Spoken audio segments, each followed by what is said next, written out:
Hey guys, mag-unbox tayo nitong breast pump na number 1 sa Shopee.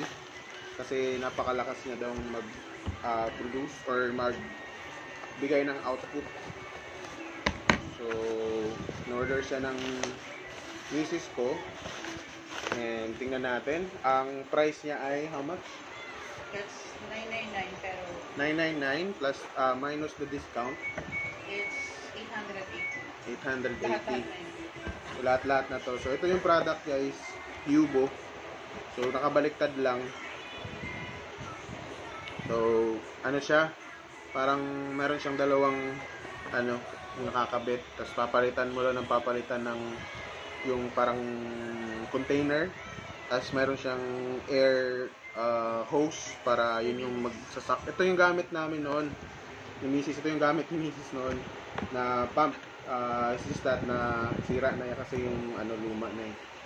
So, bumili siya ulit para dagdag dun sa pump niya na ginagamit ngayon. Pero, mura kasi siya compare sa ibang mga pump. Then, somehow, convenient siya kasi pwede mong palitan yung, while nagpa-pump ka, pwede mong palitan ng itong container nga. Kasi easy lang siya eh. And, tingnan nyo,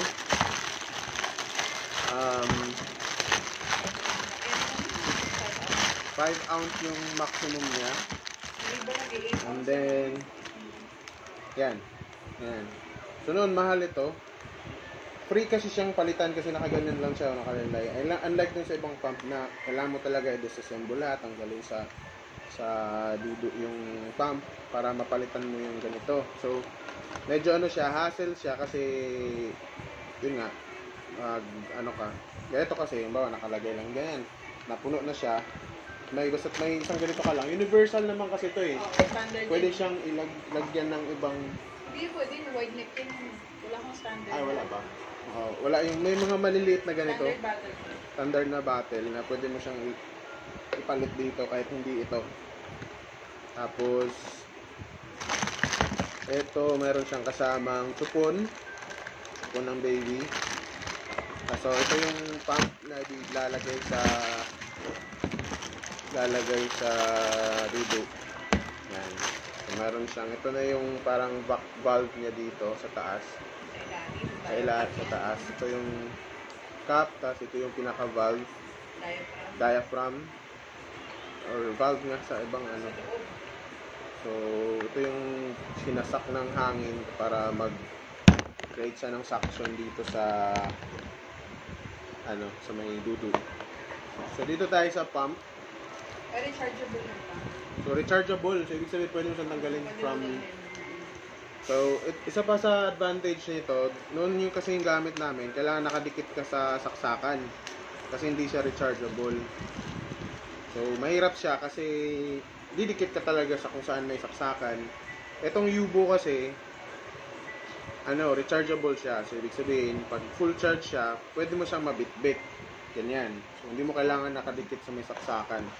So, bitbit mo lang siya. Tapos, ito lang yung nakalaylay. Yung, niya, yung parang hose. Air hose.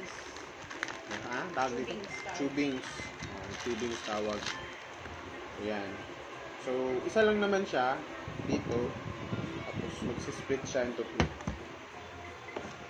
Ayan. So, ang isa pang advantage nito, mabilis hanapan ng spare parts and mura siya. Tapos, mataas yung output ng gatas. So, number 1 selling breast pump din siya sa Shopee. So, check out nyo na to guys. Makakakuha kayo ng discount pag in-add to cart nyo siya from this video. Bye-bye!